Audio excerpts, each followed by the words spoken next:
నటి త్రిష పాలిటిక్స్ లోకి రాబోతున్నారా?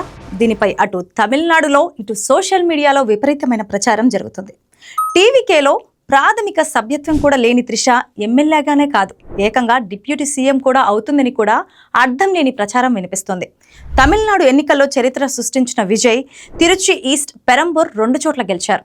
విజయ్ రాజీనామా చేసిన స్థానంలో త్రిష పోటీ చేస్తారని సోషల్ మీడియాలో పోస్టులు కనిపిస్తున్నాయి. బై ఎలక్షన్ లో గెలిచి హీరోయిన్ త్రిష ఏకంగా డిప్యూటీ సీఎం అవుతారని కొందరు లెక్కలేసుకుంటున్నారు. మరోవైపు ఎన్నికల ముందు త్రిష విజయ్పై రూమర్స్ పెద్ద ఎత్తున వైరల్ అయ్యాయి. విజయ్ భార్య విడాకుల పిటిషన్ తర్వాత వీరిద్దరూ పెళ్లి చేసుకోబోతున్నారని వార్తలు వచ్చాయి. అదే సమయంలో విజయ్ త్రిష ఓ పెళ్లికి హాజరు కావడంతో ఈ రూమర్స్ మరింత ఊపందుకున్నాయి. రాజకీయాలతో తనకు ఏ మాత్రం సంబంధం లేదని మొత్తుకుంటున్నా ఆమెను పొలిటికల్ క్వీన్ అంటూ చిత్రీకరించే ప్రయత్నం చేస్తున్నారు.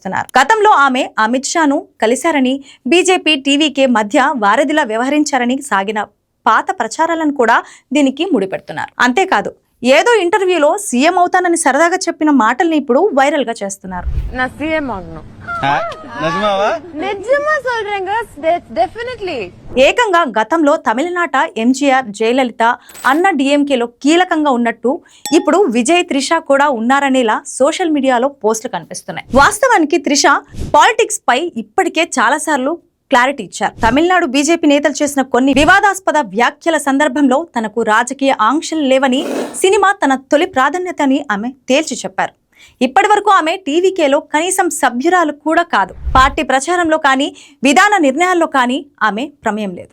అయినప్పటికీ విజయ్తో ఉన్న స్నేహాన్ని సాకుగా చూపుతూ ఆమెను రాజకీయాల్లోకి లాగటం, సెన్సేషన్ చేసే ప్రయత్నం తప్ప వాస్తవం లేదంటున్నారు పరిశీలకులు. అటు విజయ్ కూడా వ్యక్తిగత స్నేహం వేరు, రాజకీయ బాధ్యతలు వేరని పలుమార్లు పరోక్షంగా సూచించారు. ఇలాంటి మోర్ అప్డేట్స్ కోసం ప్రగతి మీడియాని ఇప్పుడే ఫాలో చేసేయండి. వీడియో లైక్ చేయండి, షేర్ చేయండి, కామెంట్ చేయండి.